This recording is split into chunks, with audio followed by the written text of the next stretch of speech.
नमस्कार दोस्तों, मेरा नाम है राहुल यादव और आप सभी का स्वागत है आज की स्पेशल वीडियो में।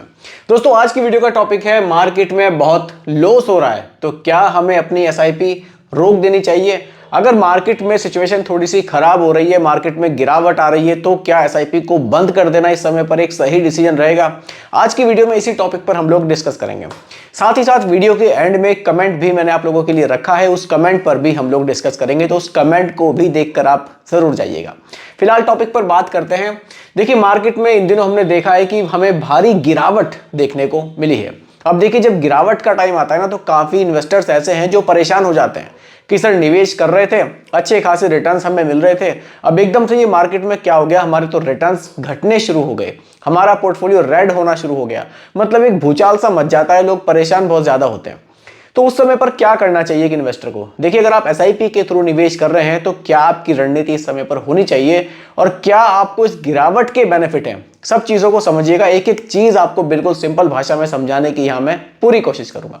आइए ध्यान से समझिए, स्टार्ट करते हैं।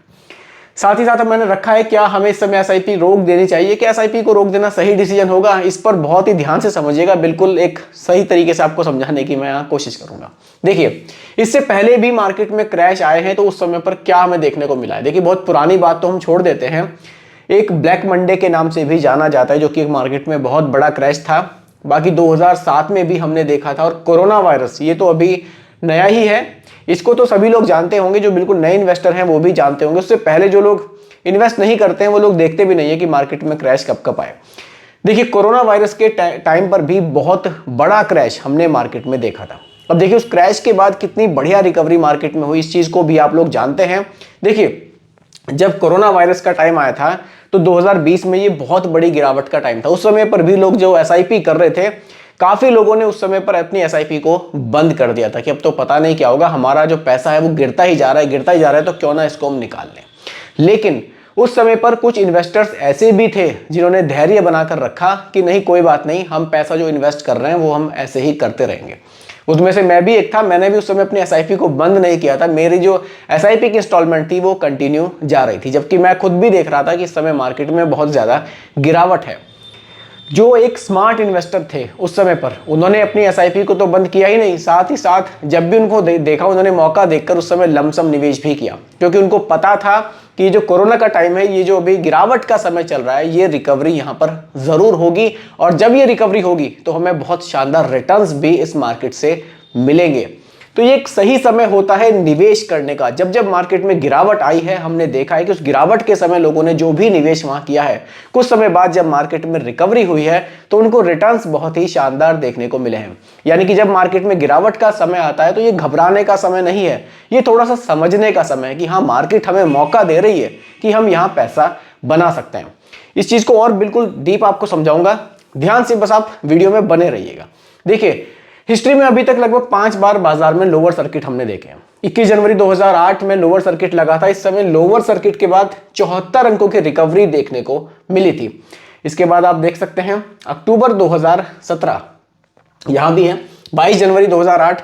इसके अलावा 22 जनवरी 2008 को 211 पॉइंट की रिकवरी हुई थी। इस दिन सर्किट के लेवल से 4.5% ऊपर की क्लोजिंग हमें देखने को मिली थी।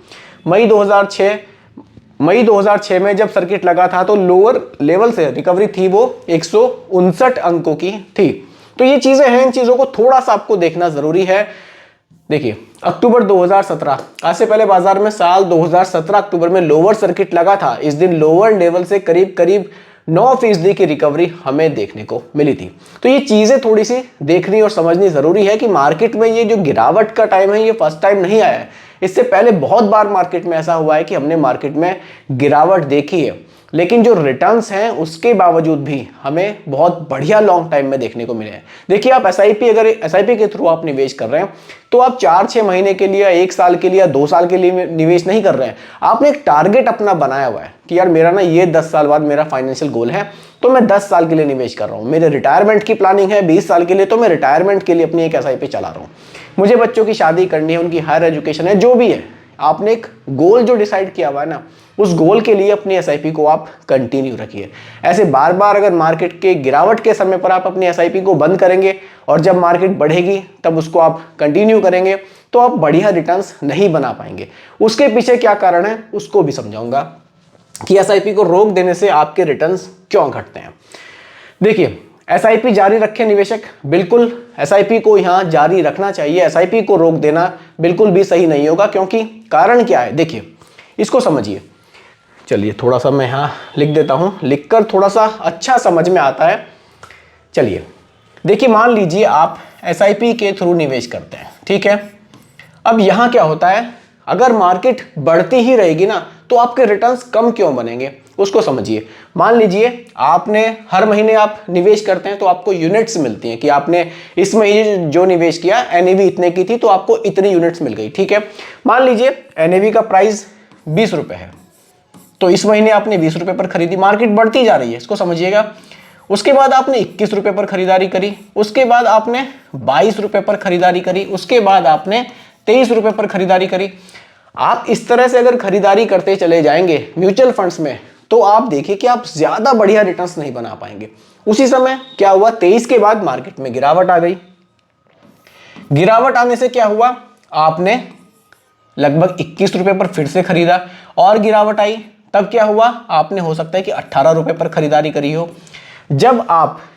जब मार्केट गिरेगी उस समय जो एनएवी के रेट होंगे वो गिरेंगे। उस समय पर भी जब आप म्यूचुअल फंड में निवेश करते रहेंगे तो आपको कम प्राइस पर एनएवी मिलेगी, यानी कि आपको यूनिट्स ज्यादा मिलेंगी। कम होगा, देखिए मान लीजिए 18 रुपए पर आपने खरीदी, अब आप महीने का 2000 रुपए निवेश करते हैं। जब 20 से आप कैलकुलेट करेंगे तो आपको यूनिट्स कम मिलेंगी, लेकिन जब 18 से कैलकुलेट करेंगे तो यूनिट्स ज्यादा मिलेगी। कल के दिन जब मार्केट फिर से बढ़नी शुरू होगी, ये जो आपने सस्ते में इस समय पर यूनिट्स खरीदी थी ना, ये आपको बहुत बढ़िया रिटर्न्स बना कर देंगे। यही चीज मैं समझाने की कोशिश करता हूं। अब लोग कहते हैं ना, देखिए क्या डूबा हुआ पैसा वापस आ जाएगा, ये पैसा डूब नहीं रहा है आपका, आप यूनिट्स खरीदकर अपने पास रख रहे हैं।